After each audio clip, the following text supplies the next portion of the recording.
Hello दोस्तों, कैसे हैं आप लोग। और आई थिंक सब लोग अच्छे होंगे और सब लोगों की तैयारी अच्छी चल रही होगी।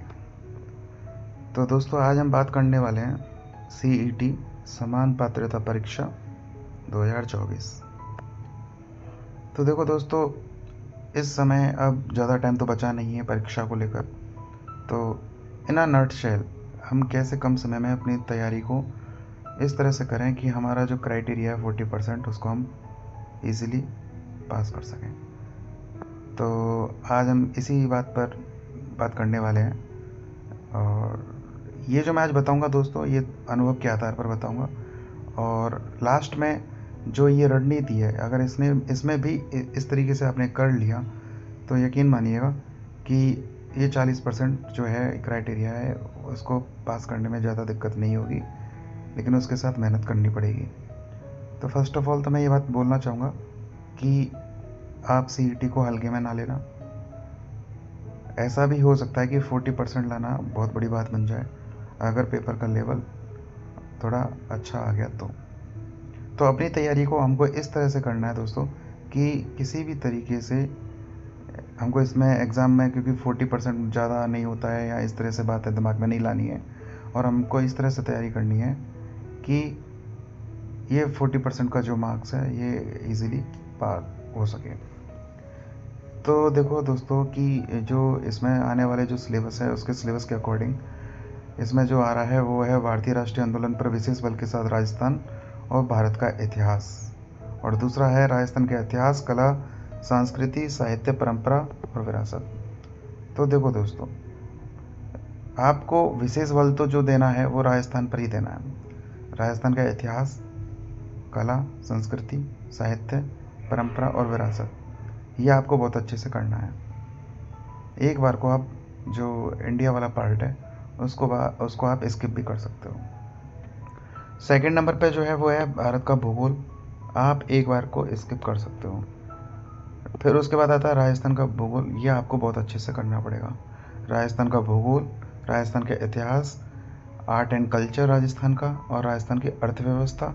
और अर्थव्यवस्था में भी मोस्टली करंट अफेयर के बहुत ज़्यादा डीप में नहीं पढ़ना है, क्योंकि डीप में क्वेश्चन नहीं आएंगे। ठीक है ना दोस्तों। जो करंट का जो एक से वन लाइनर जो क्वेश्चन होते हैं, बस उसी तरीके के क्वेश्चन याद करने हैं। भारत वाला जो पार्ट है, भारत की अर्थव्यवस्था, भारत का भूगोल, इस तरीके की जो चीज़ें हैं, भारत वाली इंडिया वाला जो पार्ट है, आप उसको एक बार के लिए स्किप कर सकते हैं। वो लोग जिनके पास टाइम कम है और जिनको लगता है, जिनके पास कॉन्फिडेंस नहीं है कि हमारा हो पाएगा कि नहीं हो पाएगा, उन लोगों के लिए ये रणनीति है। और इसके बाद में मैथमेटिक्स और जो रीजनिंग वाला पार्ट है ये स्ट्रांग होना चाहिए। हिंदी और इंग्लिश वाला पार्ट इम्पोर्टेंट है, वो अच्छे से होना चाहिए, क्योंकि हिंदी में जो है ट्रिकी क्वेश्चन आते हैं, तो गलतियाँ नहीं करनी है, एक्यूरेसी के साथ काम करना है। और साइंस वाला जो पार्ट है उसको भी अच्छे से करना है। ये वो वाली चीज़ें जो सब एग्ज़ाम में कॉमन आती हैं, क्योंकि हर कोई ना कोई बहुत सारे एग्ज़ाम की तैयारी करते रहते हैं, तो ये सब कॉमन पार्ट है। ठीक है ना। अब कंप्यूटर वाला जो पार्ट है आप उसको स्किप कर सकते हैं।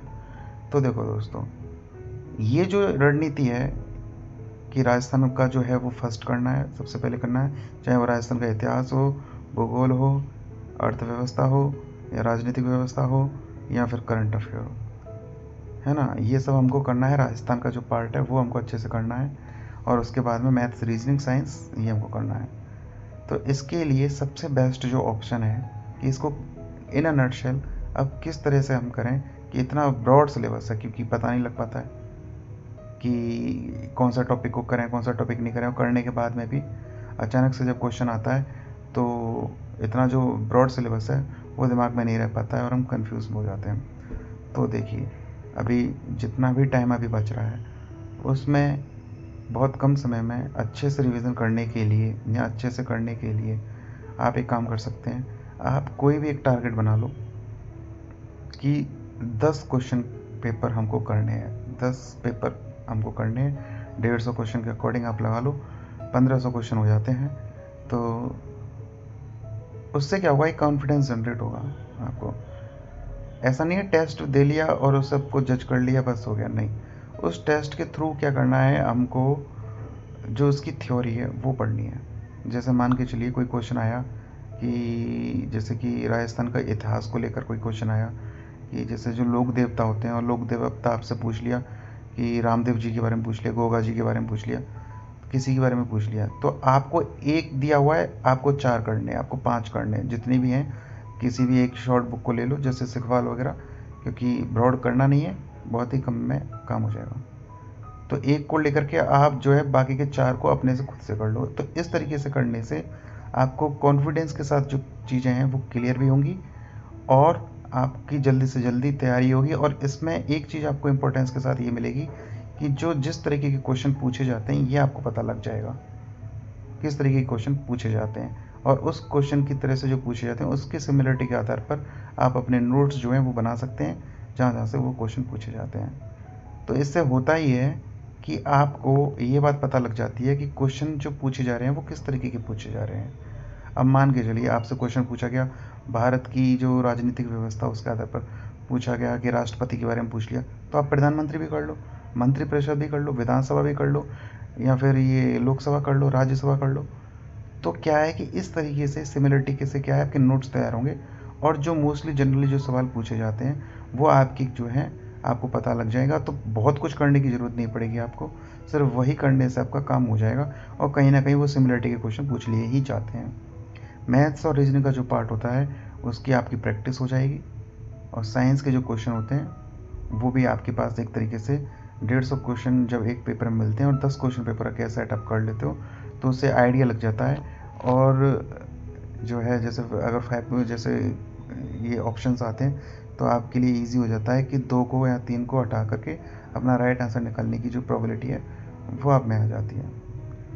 तो इतने कम समय में जो है ये इस तरह से करने का जो मैंने बताया है सिलेबस को, वो बहुत ही बढ़िया तरीका है इस टाइम पे। तो इस टाइम पे थ्योरी में ना पढ़ के, और आप जो है, क्योंकि थ्योरी का टाइम जा चुका है, अब आप क्वेश्चन पेपर लगाएं। और मैं तो एक बात बोलता हूँ कि किसी पेपर में अगर सफलता पानी है तो सबसे बेस्ट ऑप्शन जो होता है वो यही होता है कि आप नंबर ऑफ़ क्वेश्चन जितने प्रैक्टिस करोगे वो आपके लिए एकदम वरदान साबित होंगे। क्योंकि उससे क्या है कि क्वेश्चन को करने की जो क्षमता होती है वो दिमाग में आती है, और कन्फ्यूजन की जो स्थिति होती है वो ख़त्म होती है। क्योंकि हम पढ़ते, जैसे एक पढ़ लिया गोगा जी के बारे में, या बहुत सारे लोक देवता हैं वो पढ़ लिए, तो कन्फ्यूज़ हो जाते हैं। लेकिन क्वेश्चन के थ्रू क्या हो जाती हैं, ये चीज़ें जो होती हैं वो क्लियर हो जाती हैं। ठीक है ना दोस्तों। तो यही बात बोलना चाहूँगा कि सीईटी का जो एग्ज़ाम है बहुत नज़दीक है। इस एग्ज़ाम को बिल्कुल भी हल्के में मत लेना। ये जो एग्ज़ाम है, आगे के जो होने वाले जो एग्ज़ाम है साल भर में, उनका जो इसके थ्रू जो भी एग्ज़ाम होंगे उनके लिए एक कुंजी की तरह है, की तरह है। तो इस एग्ज़ाम को बहुत अच्छे तरीके से दें। और एक बात बोलना ये भी चाहूँगा कि इसका जो लेवल होगा वो अच्छा आएगा, बहुत ज़्यादा ईजी नहीं आएगा। इसलिए इसको हल्के में ना लेके इसकी प्रिपरेशन को करें, और अभी भी जितना टाइम बचा हुआ है उसमें भी बहुत अच्छे से आप पढ़ करके इसमें सफलता पा सकते हैं दोस्तों। और इसमें आपको पता ही है 13 लाख जो बच्चे हैं वो इस एग्ज़ाम में रजिस्टर्ड हुए हैं। तो आप देख सकते हैं कि कितना अच्छा कंपटीशन रहा इसमें रहेगा। तो कहने का मतलब ये है कि 40% मार्क्स की वजह से इसको बिल्कुल भी हल्के में ना लें, और अपनी जो प्रिपरेशन है उसको बिल्कुल हाई लेवल पर रख के इसकी तैयारी करें। क्योंकि इसके बाद भी जो आने वाला एग्ज़ाम है उनमें आपको ज़्यादा टाइम नहीं मिलेगा, तो इस एग्ज़ाम के बेसिस पर और एग्ज़ाम की जो है प्रिपरेशन हो जाएगी। और कभी भी जो टेस्ट सीरीज़ हैं उनको बिल्कुल जॉइन करके रखें, और टेस्ट हमेशा देते रहें, क्योंकि आप कितनी भी थ्योरी पढ़ लें लेकिन टेस्ट बहुत ज़्यादा इंपॉर्टेंट है। ठीक है ना दोस्तों। और इस तरह से अपने आप को क्या है कि एग्ज़ाम के लिए प्रिपेयर करें। Thank you so much, best of luck, bye bye, take care, good night.